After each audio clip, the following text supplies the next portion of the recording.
সারাদিন শেষে যখন সূর্য ডুবে যাওয়ার সময় আসে, তখন সূর্যাস্তের যে সময়টা, এটা যে অপরূপ দৃশ্য, এটি দেখলে শুধু দেখতেই ইচ্ছা করে।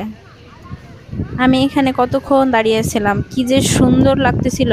আকাশটা দেখেন, নদীর পানি অনেক ঘোলা।